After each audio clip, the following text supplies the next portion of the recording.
sampai saat ini ketika saya ngobrol ini per tanggal berapa ini, tanggal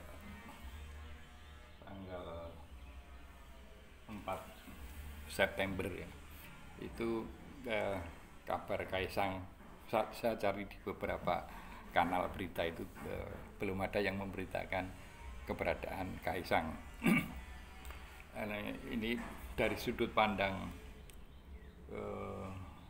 rakyat yang cara berpikirnya sederhana. Ini ada dua kemungkinan yang kemungkinan terjadi. Yang pertama adalah ini ya sebagai bagian dari industri jurnalistik di mana bad news is a good news gitu ya.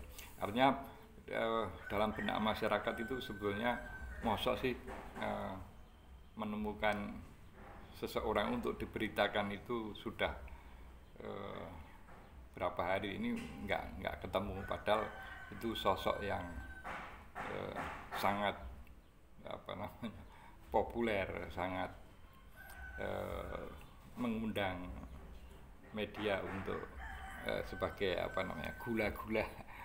gula-gula jurnalistik, di mana semut itu akan tentu akan merubung gitu ya. Banyak cara untuk menemukan keberadaan Kaisang kalau benar-benar ini dianggap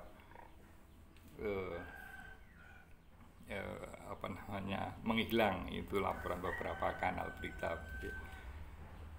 Jangan-jangan tidak menghilang, cuma wartawannya saja yang nggak mau memberitakan untuk dicicil sebagai satu bad news sehingga menjadi good news gitu ya. Itu kemungkinan yang pertama. Karena masih ke kemungkinan yang pertama tadi ya, kan ada PSI kemarin juga PSI mengatakan juru bicaranya tidak mengetahui keberadaan Kaisang. Kan ada kakaknya, kan ada bapaknya, itu semua kan bisa ditelusuri untuk mencari di mana posisi sesungguhnya Kaisang. Artinya kalau sebetulnya Kaisang itu sebetulnya para jurnalistik itu sudah tahu, tetapi tetap membuat headline berita Kaisang menghilang, maka ya ini bagian dari rekayasa jurnalistik. Ini sekali lagi ini pikiran sederhana awam. Kalau yang terjadi adalah kemungkinan yang kedua, benar-benar menghilang, minimal pada sampai saat ini ketika tidak ada satu kanal berita pun yang memberitakan keberadaan Kaisang, maka ini satu pertanda buruk terhadap penegakan hukum dan transparansi di Indonesia. Karena sebagaimana pernah saya obrolkan beberapa hari yang lalu, bahwa kalau KPK tidak dengan cepat merespon situasi ini, maka kita akan memperoleh malu yang luar biasa kalau misalnya FCPA itu sudah sampai pada satu kesimpulan. Entah kesimpulannya itu memenuhi unsur gratifikasi atau tidak, itu soal lain. Tapi bahwa satu lembaga yang berada di Amerika itu justru lebih cepat merespon.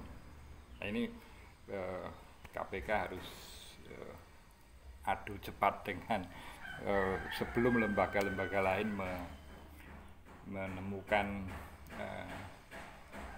bukti-bukti sehingga sampai pada satu kesimpulan. Kesimpulannya kan bisa dua macam, bahwa itu bukan gratifikasi, bahwa kemungkinan yang kedua itu adalah gratifikasi. Itu bukan masalah harus pasti bersalah, tidak, tapi bahwa proses itu harus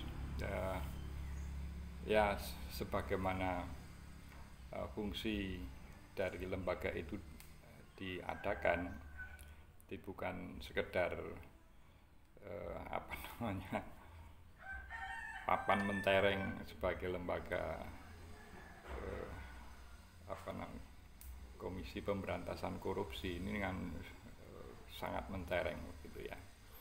Nah, kembali lagi masyarakat butuh kejujuran dari semua pihak, baik pejabat publik, kemudian lembaga-lembaga yang memang diserahkan kepadanya kepercayaan masyarakat untuk mengurusi penegakan hukum itu, dan seluruh pimpinan partai politik ini kalau semua bersepakat untuk ya menggantung peristiwa ini sebagai apa ya, ya biarkan nanti bagaimana perkembangannya, artinya tidak secara aktif melakukan fungsinya masing-masing, maka saya kira para pendiri bangsa itu akan merasa sangat prihatin melihat situasi yang sekarang kita hadapi. Salam konstitusi.